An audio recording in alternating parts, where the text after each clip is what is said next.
花no mizo shuru, or Only the Flower Knows in English, is a slice-of-life shonen manga by Takada Ito, depicting the growing relationship between university juniors Arikawa Yuichi and Misaki Shota after several chance encounters. In 3 volumes, it covers themes such as internalized homophobia, an abusive relationship, and eventual self-acceptance, all while leading us towards a beautifully wholesome ending for the couple. This video does contain some spoilers, so I'd advise against watching if you'd like to read the manga without knowing major plot points first.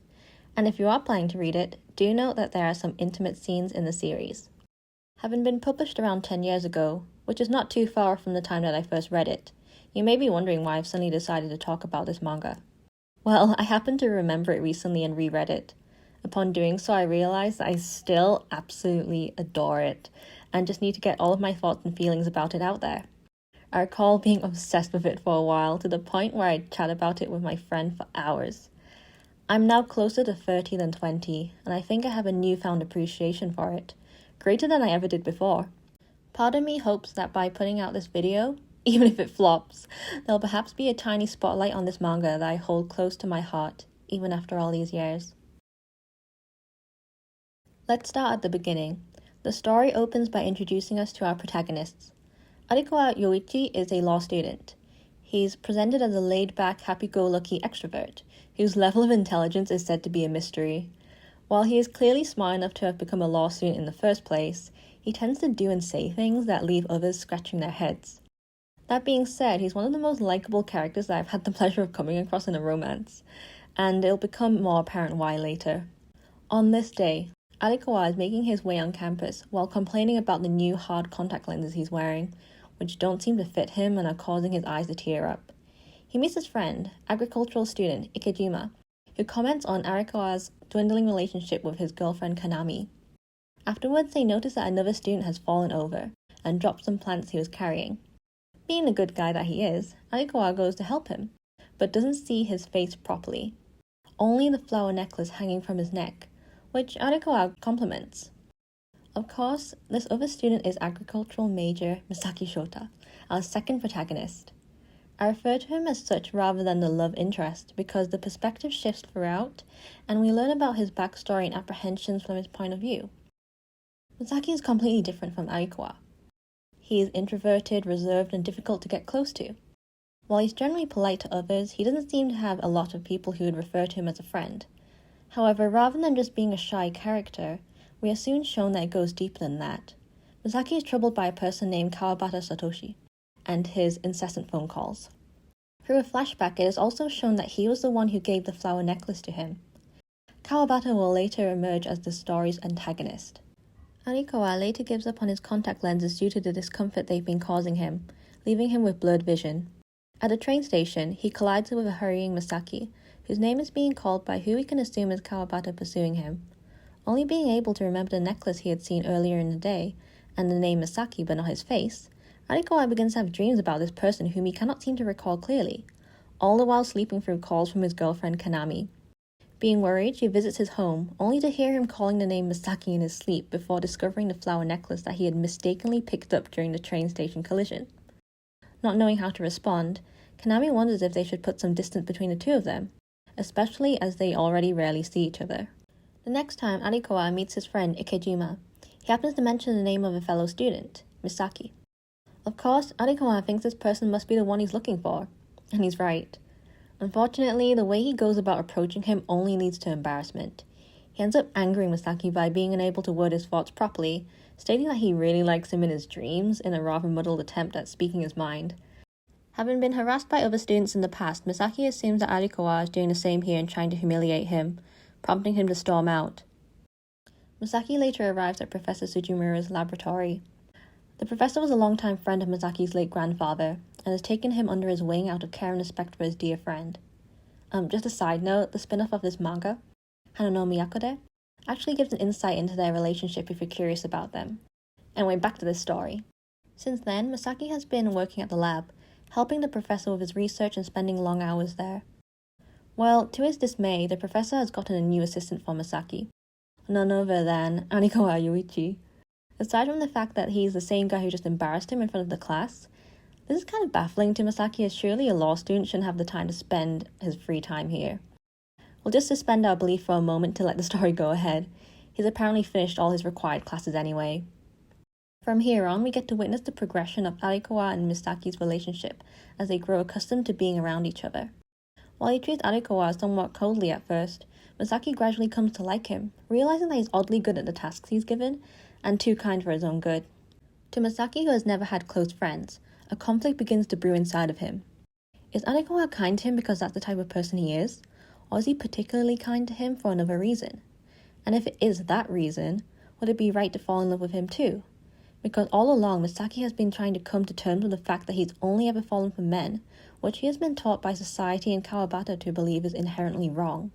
Anyway, I won't go into the fine details about their time spent together in the lab, because that's for you to enjoy yourself. But some readers have commented that they found Volume 1 a bit slow-moving, which is fair if they didn't go on to read Volume 2 right after.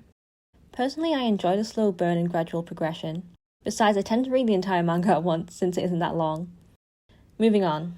In the lab one day, Arikawa suggests to Misaki that they conduct their own research outside, so they end up in a field of flowers. Arikawa challenges Misaki to a game of gathering as many flowers as they can, which Misaki actually sincerely does, which is so adorable. He later realizes that he hasn't seen or heard from Arikawa for a while and assumes he got bored and left already, only to discover that he's fallen asleep on the grass.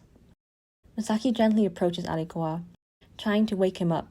In that moment, alone in the field with him, and perhaps in a daze, Misaki begins to wonder how it would be like to call out to him as a lover, if he was in that position. And this prompts him to utter his given name, Yoichi. Just like it has been happening in his dreams, Arikawa then pulls Misaki into a kiss, though he's barely awake to realize it. Startled by the reality of the situation, Misaki then runs away, which is what the professor says he always does whenever he's nervous or afraid. The thoughts in his head remind him again that this is wrong. A recurring qualm Misaki has is that he was born a man, and that if he had been born a woman, his romantic feelings would have never hurt him. Following this, Arikawa is contacted by Kanami, who asks to meet him. She comes to break up with him, amicably, knowing that his heart isn't fully in their relationship, but stating that at the same time, she never suspected he was cheating on her or anything like that. She simply wanted more out of the relationship than he was able to give. But if there is someone else he likes, then he should love that person to the fullest. I honestly love Kanami and the way that she was portrayed in the story. I've noticed women presented to readers as bothersome obstacles at best and evil temptresses at worst in some shonen series. But to see such a positive example in Kanami, who simply wants the best for Arikawa, and for the both of them to find the happiness they deserve, even if it means being apart, that I really appreciate. I guess it's from here that, as others have seemingly taken notice, Arikawa realizes more clearly that his feelings for Misaki are more than those of a friend. You can probably more or less imagine how the rest of the story continues, and I don't want to spoil every single detail for those who wish to read it for the first time, because there's nothing like experiencing it for yourself. But to give you the gist and wrap up this section of the video, Arikawa and Misaki begin to acknowledge their true feelings for each other. But knowing that his grasp on Misaki is loosening, Kawabata makes a couple of appearances in an attempt to drive them apart. Misaki is ultimately able to overcome this grip that he has had on him all this time, allowing the two of them to finally move on. The story concludes with the now graduated Arikawa and Misaki happily adjusting to life together in the home that Misaki once shared with his grandfather. Now that I've covered Volume 1 and the basics of the rest of the story, we can get into the characters a little bit more deeply, as well as some themes along the way. I think at first, Arikawa is easy to write off as a guy who has no problems. He just seems to float through life swimmingly. He's a brilliant student, he's well liked by his peers, and he's generally a decent guy to everybody he meets. But these qualities bring about their own issues. Wearing a smile on his face like a loyal puppy, he just seems oblivious to what others can notice at times. His friend, Ikejima, seems a bit more aware than he does, warning him that he may come across as having malicious intentions towards Misaki if he just approaches him carelessly, which he kind of does anyway and angers him. At the same time, he acknowledges when he may have crossed the boundary and or upset him, and will always apologize even if it turns out that Misaki wasn't blaming him in the first place. Back to Kanami, of course. He didn't seem to think it was a big deal that they hadn't seen each other in 2 weeks, although she did want to be with him. Still, instead of taking action, he just let their relationship run its course until she was the one to break up with him. At times, he is rather passive to a fault. which I suppose contrasts with the active nature of his interactions with Misaki. He tried to stand up to Kawabata for Misaki, and tried to protect him from harm. He's not a perfect character, of course not, but all in all, as I've said, I find Arikawa incredibly likable, and here are just a few reasons why. Perhaps this is a bit idealistic of a character, but I'd say it works as the opposite is addressed by Misaki. Arikawa never seems to pay mind that Misaki, the person he has come to love, is a man. Of course, it is a fact that he acknowledges, and he takes it into consideration when he interacts with him in public, but it is never viewed as an obstacle to him. In the story's confession scene when Arikawa and Misaki finally admit their feelings towards each other, Misaki grieves that even if he loves Arikawa the most, he would never be able to return those feelings because he is a man and has a girlfriend, not knowing that they have already broken up at this point. At this, Arikawa rejects this notion and validates Misaki's romantic feelings. Furthermore, Arikawa isn't pushy. When they first get intimate, it is revealed that it is Misaki's first time, so Arikawa immediately stops and passes the decision to Misaki. When he's able to initiate a kiss, they'll go further. With Misaki, Arikawa is a patient and considerate partner. When it comes to couples in such manga, I sometimes find that one half can be overly forceful towards the other, but I don't see that in Arikawa. Sure, he has desires, but he's willing to wait. He wants Misaki to be comfortable enough to take the initiative too. As they grow closer, he comes to understand the signs and actions that tell him the words that Misaki struggles to say out loud, all while Misaki gradually becomes more comfortable with voicing his own thoughts and wishes. In conclusion, I love Arikawa so damn much. Having a better fleshed out backstory, there's perhaps more dimension to Misaki compared to Arikawa. He's always been a very lonely person, having lost his parents as a child before coming under the care of his reserved late grandfather. Even outside of his family, he doesn't seem to have many friends as opposed to acquaintances. At university, other students know of him, but they don't really know him. He's just pleasant enough to interact with, but not open enough to befriend. It's hard to tell how much of Misaki's closed-off personality is due to Kawabata's influence on him. In the scenes showing his past, he already seemed quite shy, but I tend to assume that Kawabata's manipulation and isolation of him led to his struggle with forming friendships. Professor Sujimura even tells Arikawa that it took him an entire year to become close to Misaki. Let's go back to the main point that I touched upon before. Misaki is constantly aware that it's a societal norm for a man to marry a woman and start a family together. He thought to himself, if he had been born a girl, he would have had the chance to be Arikawa's special person, unknown to him that he had already cemented a place in his heart. It's ambiguous when he first started having romantic feelings for Arikawa, or when he first realized that he had these feelings, as he had internalized the belief that it is wrong to fall in love with a man, and therefore it is wrong to be in love with Arikawa. I'll get into this more later when I talk about Kawabata, as he's the one who reinforced these beliefs. Anyway, despite this, as his feelings for Arikawa grow, when he suddenly finds out that he might not be able to see him again, he fears that this could be his only chance to let him know how he feels, and not doing so would mean not being able to change anything. No change to their relationship, and that could have been the end of everything. He struggles to get out the words he's been holding inside of him, instead thanking Arikawa for all his help. But Arikawa too has something to tell him. With affirmations that he feels the same way soon after, and that these feelings are towards the Misaki right in front of him, the way he is already, Misaki continues to shed these beliefs. In his final confrontation with Kawabata, when Kawabata attempts to frighten Misaki with the idea that Arikawa may become disillusioned and won't want to be with him as a man, instead of succumbing to Kawabata's control as he used to, Misaki instead accepts this possibility.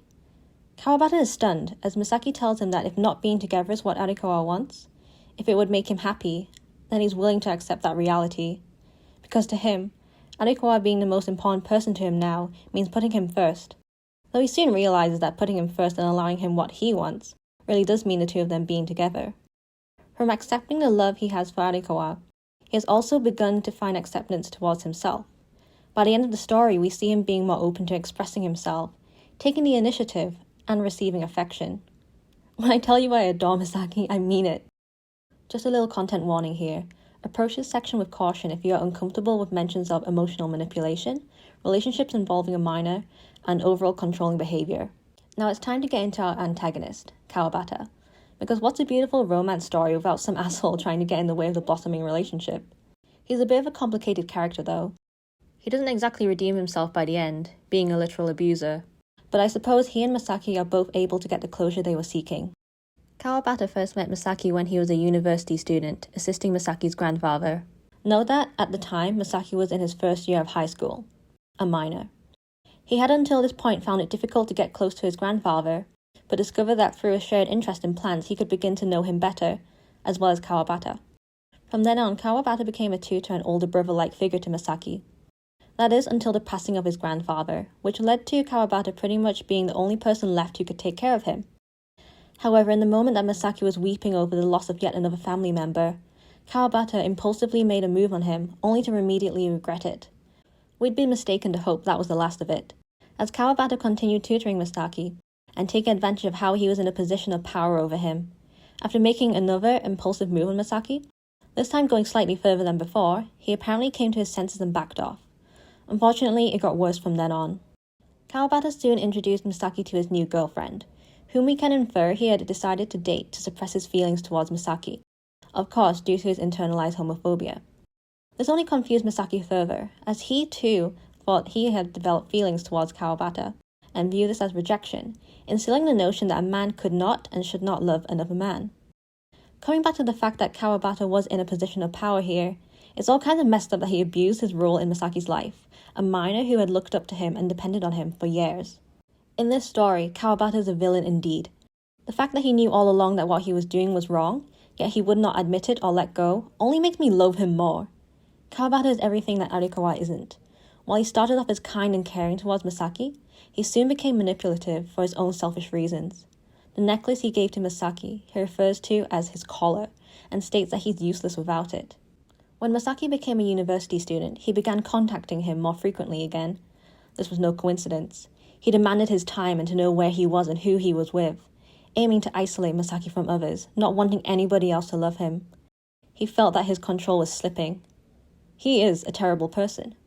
He couldn't accept who he was, and hurt Misaki along the way, someone who had trusted him. Going back to their final confrontation again, when Kawabata tried to get into his head, Misaki firmly states that even if they end up as just friends, Arikawa would never look down on him or view him differently for being gay. This shatters Kawabata and everything he's been holding on to, the way he's been conforming to society's expectations and preparing for his marriage to a woman he is in a relationship with solely to maintain this image of himself. After this comes Kawabata's confession that he has always loved Misaki, in his words, a lot more than Arikawa does. I mean, whatever, spur of the moment burst of emotion, I guess, asshole. Anyway, Kawabata finally admits that he could never accept his own feelings like Misaki has for Arikawa, and that he had been trying to protect himself all along. At last, he apologizes to Misaki, giving them both the closure they've been needing in order to move on. While an apology isn't enough to make up for all his wrongdoings, it's all that Misaki wants from him, so he accepts it and acknowledges that it was because he was there for him back then that he was not completely alone. They part ways, with this being the last time they'll ever see each other. I also want to note that while Arikawa does manage to locate Misaki and tells Kawabata to stay away, it's Misaki himself who confronted Kawabata and stood up to him once and for all. Afterwards, we see Kawabata making a call to cancel his wedding rehearsal, stating that he can finally move forward now. For a moment, I do feel slight pity for him, but he still isn't a good person. He was manipulative, preyed on a minor, and continued to isolate him through adulthood because he didn't want him to love or be loved by anybody else. I'm glad that he can get on with his life now, but that's it. I know this video has spoilers throughout, but this part contains a big spoiler, so please only watch if you don't mind finding out what happens.花のみぞ知るhas a short sequel named Hana no Migoro ni, or The Best Time to See the Flowers in English.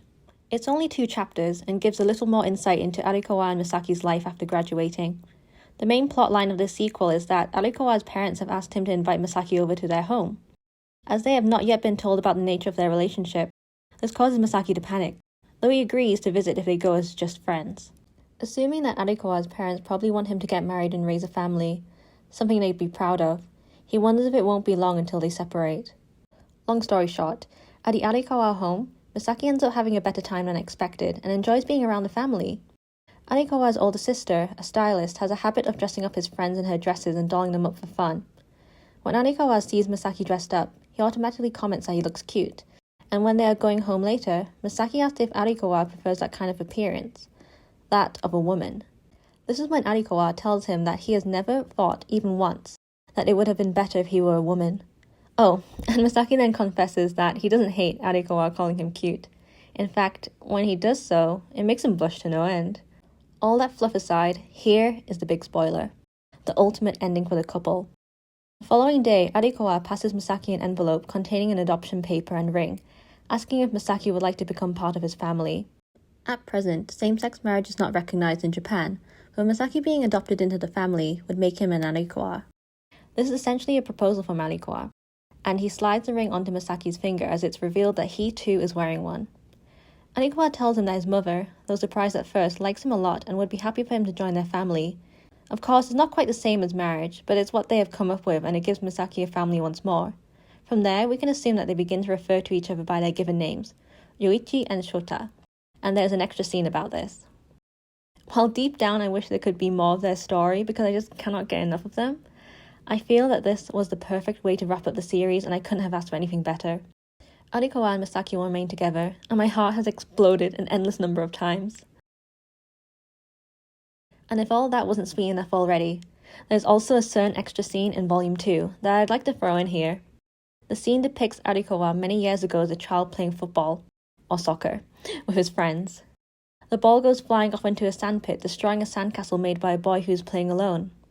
This boy turns out to be Misaki, though they never bother exchanging names. Immediately becoming interested in building a sandcastle, Arikawa basically drops the entire game and his friends go home. He then builds a new and better sandcastle for Misaki, to his amazement, and finishes it off with a flower, a gift for him. Misaki is touched as, in his own words, this is the first time he's ever received a gift from somebody other than his parents. Who cried? Me? Yeah. I never intended for this video to be so long, but I just had so much to say about this series.